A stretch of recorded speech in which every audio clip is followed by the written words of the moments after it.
Assalamu alaikum everyone. So today we are going to start a new topic, that is international system of units. So first you have to know about what is a unit. तो पहले है हमारे पास unit. तो unit अब क्या होता है? Unit एक स्टैंडर्ड होता है, ठीक है. अब आप एक फिज़िकल क्वांटिटी मेजर कर रहे हो तो उसके लिए आप एक स्टैंडर्ड सेलेक्ट करोगे, तो जिसके साथ आप उस फिज़िकल क्वांटिटी को कंपेयर करके उसे मेजर करोगे, तो उस स्टैंडर्ड को हम यूनिट कहते हैं. मैं आपको एक आसान सी एग्जांपल लेती हूँ. हमारे घर में जब हमारी अम्मी चावल बनाती हैं तो वो हमारे पास स्टैंडर्ड, वो हमारे पास एक कप या एक गिलास को एक स्टैंडर्ड लेती है. ऐसा नहीं होता कि उनके पास कोई वेट मशीन या वगैरह होती है जिससे वो वेट करके फिर चावल बनाए. तो वो एक सिंपल गिलास या कप को एक स्टैंडर्ड लेती है, जिसके साथ वो कंपेयर करके फिर हमारे पास मतलब चावल उनको पता होता है कि फिर हमें उसमें कितना कप पानी डालना है वगैरह वगैरह. तो वो उन्होंने एक स्टैंडर्ड लिया होता है जिसके साथ उस फिज़िकल क्वांटिटी चावल को कंपेयर कर रही है, ठीक है. तो वो उसके साथ उसको कंपेयर कर रही है, तो उस पर उसका हमारे पास फिज़िकल क्वांटिटी की हमारे पास मेजरमेंट भी हो गई थी कि हमें कितना लेना है कितना नहीं लेना. तो वो जो कप है वो हमारे पास एक स्टैंडर्ड हो गया जिसे हम एक यूनिट कहेंगे. तो इसी तरह आप किसी भी फिज़िकल क्वांटिटी को मेजर करने के लिए एक स्टैंडर्ड मुकर्रर करते हैं. फिर जब आप स्टैंडर्ड मुकर्रर कर देते हैं, फिक्स कर देते हैं, तो फिर आप उसके साथ उस फिज़िकल क्वांटिटी को कंपेयर करके उस फिज़िकल क्वांटिटी की मेजरमेंट करते हैं. फिर आपको पता चल जाता है कि ये फिज़िकल क्वांटिटी कितनी है. मतलब अगर आप मास ले रहे हैं, लेंथ ले रहे हैं, टाइम ले रहे हैं, तो उसके लिए एक स्पेसिफिक स्टैंडर्ड होगा, स्पेसिफिक यूनिट होगा, जिससे आप उस फिज़िकल क्वांटिटी को कंपेयर करेंगे और आप उस फिज़िकल क्वांटिटी को मेजर कर सकेंगे.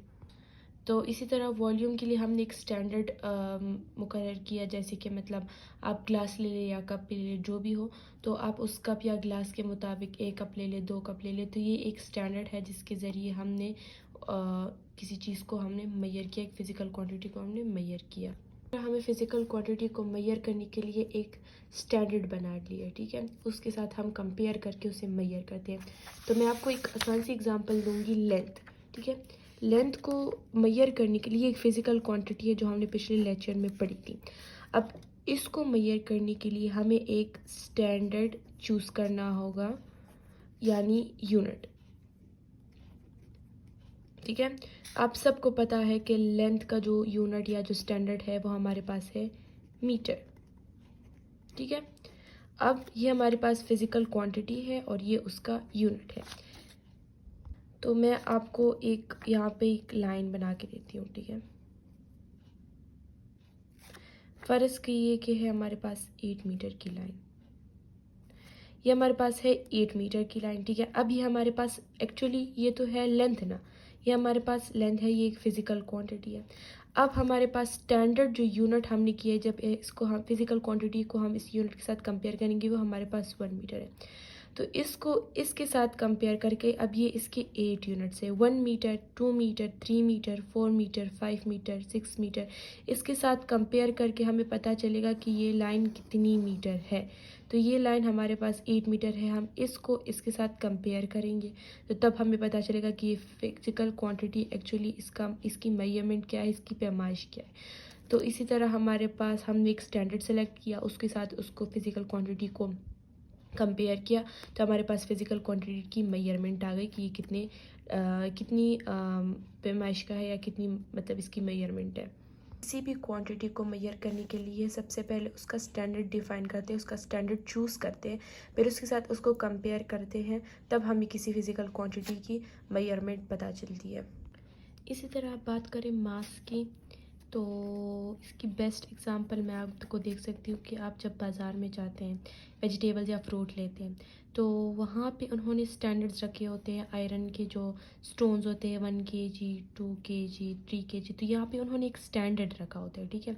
अब आप लेंगे फ्रूट्स या वेजिटेबल्स, तो यहाँ पे एक बैलेंस सा होता है. तो एक साइड पे आपकी फ्रूट्स रखते हैं, एक साइड पे वो एक स्टैंडर्ड रखते हैं. जब वो दोनों इक्वल, उसके साथ आप कंपेयर करते हैं, वो जब इक्वल हो जाते तो इसका मतलब है कि अगर आपको 1 kg चाहिए, अगर वो दोनों इक्वल हो जाए, के साथ कंपेयर करते हुए इक्वल हो जाए, तो इसका मतलब है कि ये जो फ्रूट्स है या जो फिज़िकल क्वांटिटी है, जो मास है, ये 1 kg का हो गया है, ठीक है. इसी तरह 2 kg 3 kg। तो इस तरह हमारे पास टाइम भी है, टेम्परेचर भी है। तो एक हम स्टैंडर्ड को चूज़ करते हैं, एक यूनिट को चूज़ करते हैं, फिर उसके साथ जो फिज़िकल क्वांटिटी होती है उसके साथ हम उसको कंपेयर करते हैं। तो इस तरह हम उसके साथ उसकी मेजरमेंट पता चल जाती है। उसके बाद आते हैं हम SI यूनिट की तरफ। तो मैं इसके आपको थोड़ा सा बैकग्राउंड बताती हूँ, तब मैं आपको SI यूनिट की समझ आ जाएगी।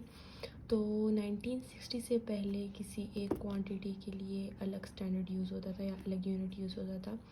यानी लेंथ के लिए अलग यूनिट होता था एक कंट्री में, तो दूसरी कंट्री में लेंथ के लिए दूसरा यूनिट होता था, तीसरे में दूसरा होता था। मतलब डिफरेंट यूनिट्स होते थे एक लेंथ की, मतलब एक क्वांटिटी के लिए, ठीक है। तो मैं आपको एक SI की यूनिट की एग्जांपल देती हूँ कि मास के लिए अगर हम पाकिस्तान में मन का वर्ड इस्तेमाल करते हैं कि ये इतने मन है, ये इतने मन है। तो अगर हम ट्रेडिंग करेंगे, अब यहाँ से हम पाकिस्तान में किसी और कंट्री में एक्सपोर्ट करते हैं गंदम, तो यहाँ हम मन के हिसाब से 200 मन 300 मन यहाँ से एक्सपोर्ट करेंगे। तो वहाँ जाके फिर आपसे वो पूछेंगे कि कितना कितना वेट है या कितना मास है इसका। तो आप इसे कहेंगे कि ये 200 मन है या 300 मन। तो वहाँ पे मन को कोई नहीं जानता होगा, वो कहेगा कि आप मुझे इसे मास या मतलब किलोग्राम में इसको मैयर करके दे, किलोग्राम में इसकी मेजरमेंट करे तब हमें दे। और शायद आपको किलोग्राम का ना पता हो। तो यहाँ पे एक क्लैश होता है, क्योंकि ना आप उसकी यूनिट को समझ रहे हैं, ना वो आपके स्टैंडर्ड या यूनिट को समझ रहे हैं। तो इस तरीके से ट्रेड के दरमियान आपके क्लैशेस आ गए, आपको यूनिट का नहीं पता तो ना आप लेन देन नहीं कर सकते। एक मैं आपको एक दूसरी एग्जांपल बता, जो कि मैंने पिछले लेक्चर में बताया था कि आप एक वुड का पीस लें, ठीक है। उसके वो आप एक स्टैंडर्ड उसको मतलब फिक्स करें, ठीक है। तो अब आप गंदम की लेन देन कर रहे हैं, तो आप एक साइड पे वो वुड का पीस रखेंगे और अगले साइड पे जो दूसरा साइड होगा तो उस पर आप गंदम रखेंगे, ठीक है। तो जिस टाइम वो मतलब वो वुड का पीस है वो हैवी होगा, वो आपने नया नया ट्री से काटा होगा तो वो हैवी होगा, उसमें मॉलिक्यूल्स ज़्यादा होंगे, ठीक है। तो उसकी बनिस्बत आप उस दूसरे बंदे को ज़्यादा गंदम देंगे, ठीक है। अब जब वो आप उस वुड को ऊपर रख दें छत के ऊपर या कहीं भी, तो उससे वाटर मॉलिक्यूल्स एवोपरेट हो जाएंगे और वो बहुत हल्का हो जाएगा।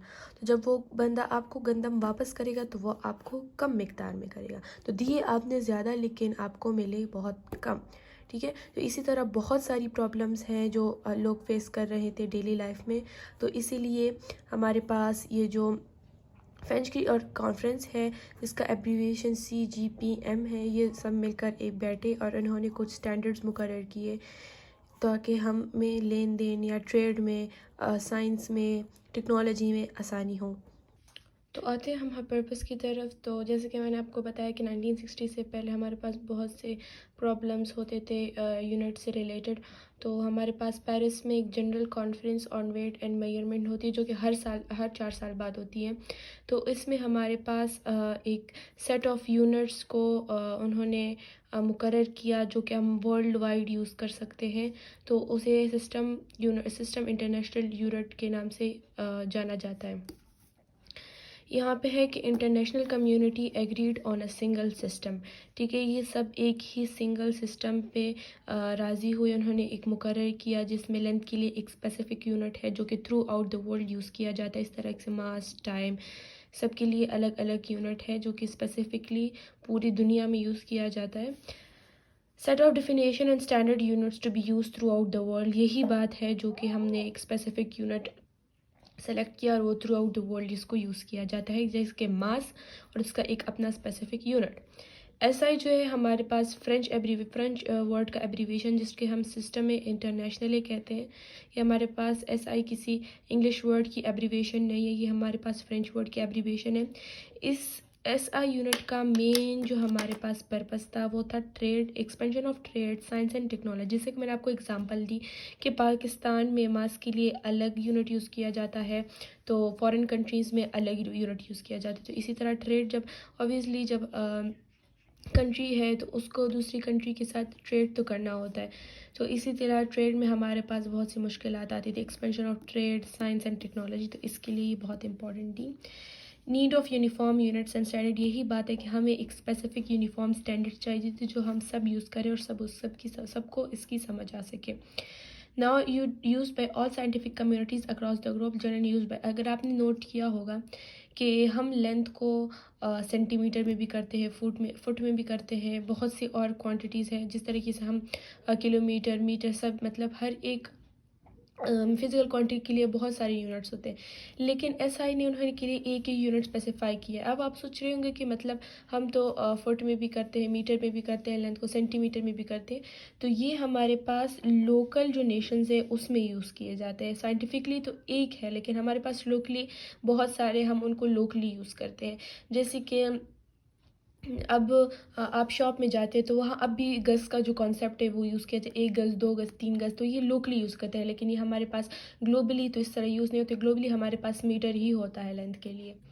लेंथ के लिए हमारे पास मीटर है तो मीटर उसका एसआई यूनिट हुआ, टाइम के लिए सेकंड है तो सेकंड उसका एसआई यूनिट हुआ। इस तरीके से हमारे पास सारे जो क्वांटिटीज़ है, फिजिकल क्वांटिटी आपने पिछले लेक्चर में पढ़ी है, उसके लिए स्पेसिफिक एसआई यूनिट्स उन्होंने मुकर्रर किए। तो आते हैं हम टाइप्स ऑफ एसआई यूनिट्स, जिसमें हमारे पास 3 टाइप्स हैं, बेस यूनिट्स, डिराइव्ड यूनिट्स और सप्लीमेंट्री यूनिट्स। एक एक करके मैं आपको इसको एक्सप्लेन कराऊंगी। तो एसआई यूनिट में हमारे पास आता है बेस यूनिट्स। तो बेस यूनिट्स बहुत इजी हैं, वो आपने फिजिकल क्वांटिटीज़ पढ़ी थी, वो क्वांटिटी जिसे आप मेजर कर सकते हैं, ठीक है। उसके फिर आपने 2 टाइप्स पढ़ी थी, उसमें आता बेस यूनिट्स था और एक डिराइव्ड यूनिट्स था। तो जैसे कि मैंने आपको यूनिट जब मैं आपको समझा रही तो मैंने आपको कहा था कि हर एक फिजिकल क्वांटिटी के लिए एक स्पेसिफिक यूनिट होगा। तो बेस यूनिट्स क्या चीज़ है, वो यूनिट्स जो हमारे पास, आपने फिजिकल क्वांटिटीज़ के जो 2 टाइप्स थे, base quantities and derived quantities, तो वो यूनिट्स जो हमारे पास बेस क्वांटिटी से एसोसिएटेड हो तो उन्हें हम बेस यूनिट्स कहेंगे। The units associated with base unit base quantities is known as base units. Example length, mass, time, etc. तो लेंथ, मास, टाइम जो है हमारे पास फिजिकल क्वांटिटीज़ है और ये उनकी यूनिट्स हैं। 7 physical quantities are arbitrarily chosen as a base. Their units have been defined and accepted as standard are called base units. तो हमारे पास 7 ऐसी क्वांटिटीज़ है जिसे मैंने आपको कहा था कि इन्हें चूज़ किया गया है एज बेस क्वांटिटीज़, तो उनके लिए हमने यूनिट्स बनाए, स्टैंडर्ड्स मुकर्रर किए हैं, तो फिर उनको हमने एज अ बेस यूनिट्स तस्लीम किया है। तो वो बेस क्वांटिटीज़ के जो यूनिट है वो हमारे पास बेस क्वांटिटीज़ के जो यूनिट है वो हमारे पास बेस यूनिट्स ही कहलाएंगे। तो उसमें हमारे पास आता है लेंथ, मास, तो लेंथ का हमारे पास मीटर यूनिट है, मास का किलोग्राम, टाइम का सेकंड, करंट का एम्पेयर, टेम्परेचर का केल्विन, अमाउंट ऑफ सब्सटेंस का कैंडेला एंड ल्यूमिनस इंटेंसिटी का है मोल। तो आते हैं हम डिराइव्ड यूनिट्स की तरफ। तो डिराइव्ड यूनिट्स वो यूनिट्स है जो हमारे पास डिराइव्ड क्वांटिटी से एसोसिएटेड है। तो यहाँ पे डेफिनेशन है कि the units which are derived from base units are called derived units. तो आपने फिजिकल क्वांटिटीज़ में पढ़ा था बेस क्वांटिटीज़ और डिराइव्ड क्वांटिटीज़। तो डिराइव्ड क्वांटिटीज़ वो क्वांटिटीज़ थी जो हमारे पास बेस क्वांटिटीज़ डिराइव्ड हुई थी। तो इसी तरह हमारे पास डिराइव्ड यूनिट्स वो यूनिट्स होंगे जो हमारे पास बेस यूनिट से डिराइव्ड हों, ठीक है। ये हमारे पास they are form by combining the base units according to algebraic relations, multiplication, division, addition and subtraction से हमारे पास जो ये बेस यूनिट्स हैं, ये बेस यूनिट आपस में या तो मल्टीप्लाई, डिवाइड हो के या ऐड सब्ट्रैक्ट हो के तो हमारे पास एक न्यू यूनिट बनता है, हमारे पास डिराइव्ड क्वांटिटी का एक डिराइव्ड यूनिट बनता है, ठीक है। वेलोसिटी है, तो वेलोसिटी हमारे पास किस चीज़ से मिलकर बनती है, हमारे पास वेलोसिटी जो है, तो आई होप आज के लेक्चर की आपको समझ आ गई होगी। इसके बाद आए सप्लीमेंट्री यूनिट्स, तो उसके लिए मैं एक अलग वीडियो बनाऊंगी, वो थोड़ा सा डिटेल टॉपिक है और उसमें कन्फ्यूजन भी होती है बहुत ज़्यादा बच्चों को, तो इसलिए वो मैं अलग सी वीडियो में, सेपरेट वीडियो में आपको सिखाऊंगी। तो इंशाल्लाह मिलते हैं नेक्स्ट वीडियो में। अल्लाह हाफिज़।